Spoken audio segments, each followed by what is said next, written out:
大家好啊！咁我係Vincent，又到每個禮拜Vincent週末清談啦。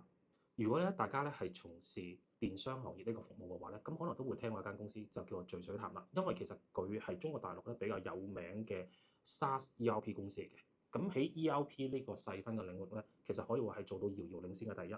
其實個市場佔有率咧比第2名到第5名加埋咧都多嘅。咁依家呢間公司咧就喺香港咧做 IPO 嘅。咁我哋今日就去講講呢間公司其實佢哋做咩業務嘅。聚水潭咧係一間 SaaS ERP 公司。咁 SaaS 就係Software as a Service， 即係話軟體即服務嘅，就係一般使用者咧就唔使好似傳統去買個軟件咁翻嚟要安裝，你直接可以喺雲端上邊就可以俾錢就可以即刻用。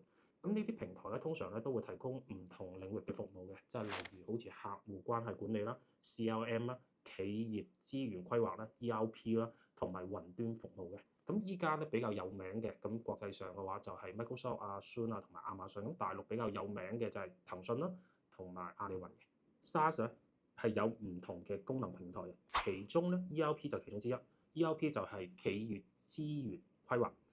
聚水潭做嘅嘢就係佢幫好多嘅電商使用者，包括咗一啲直播帶貨嘅公司，咁提供咧就係整合啦、同步啦同埋統籌服務嘅，幫助佢哋協調咧佢哋嘅店鋪啦、訂單啦、庫存啦等嘅運營數據。聚水潭嘅 ERP 呢個系統咧個收費咧就因應唔同嘅版本而定嘅，咁通常咧就係幾千蚊到10幾萬都有。例如好似一啲最基礎嘅就係嗰啲叫基礎小店咧，嗰啲版本咧最平咧係5888蚊起嘅啫。聚水潭呢間公司最大嘅優勢就係佢而家係行業裏邊嘅龍頭，係第一位嘅。舊年啦，其實咧就係佢已經係同400幾個電商平台咧係有對接㗎啦。2024年佢哋總共咧係處理咗咧就係330幾億嘅電商嘅訂單。根據公開嘅資料嘅話咧，2024年聚水潭嘅市場佔有率咧係大概係24.4%，係排第一位嘅。咁不過咧，聚水潭雖然係市場上行業排第一，但係而家呢個行業一個市場滲透率咧只係得大概1.6%嘅，根據公開資料。咁所以講，隨著呢個市場慢慢擴大咧，我相信聚水潭遇到嘅競爭對手會陸續會出現嘅。第二個隱憂咧係上游供應商嘅風險嘅。咁依家聚水潭咧有50%嘅採購成本咧係嚟自單一嘅雲服務供應商，佔銷售成本咧約莫係30%。呢度咧係有咧過分依賴單一供應商呢個技術風險入邊。咁喺財務方面咧，咁聚水潭咧其實都唔錯嘅。根據佢哋嘅上市嘅份報告啦，咁喺2022年至2024年咧，個收入嘅複合增長率居然去到31.9嘅。咁而2025年咧上半年嘅營收咧係5.2億，咁同比增長咧係24%。毛利率個增長咧就其實更加驚人嘅，因為喺2022年嘅52%係飆升到咧2024年嘅68.5%。咁今年咧就直接衝到咧就係71.8%，而且喺2024年咧成間公司咧係成功咧係扭虧為盈嘅。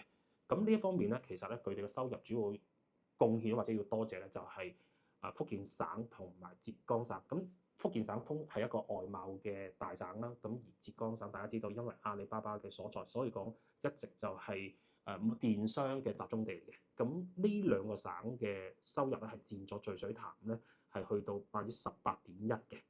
咁從整個行業嚟睇嘅話咧，中國電商 SaaS ERP 市場咧個增速都幾快嘅。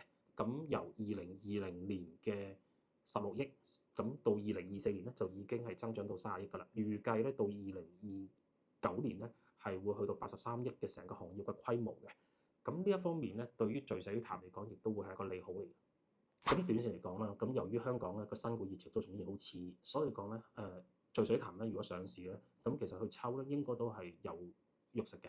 咁不過咧長遠嚟講咧，要關注翻咧就係聚水潭呢個行業咧，暫時嚟講個市場滲透率仲係1.6%，好細。咁隨着個滲透率越嚟越大嘅話咧，咁聚水潭個競爭對手咧就會陸續出現㗎啦。咁呢一方面咧，如果對於長線投資嘅同學咧，咁其實要留意翻呢個轉變咯。咁今日我哋就講到呢度先。咁如果大家對新股啊佢哋嘅行業同埋資訊有興趣嘅話咧，咁我哋都會係繼續去做翻相關嘅題材。咁而大家有興趣嘅，咁亦都可以點讚、分享同埋關注我哋嘅 channel。多謝。如果你都中意 Vincent 嘅片嘅話，就記得訂閱、讚好同留言啦。仲有記得分享出去俾朋友。下次見。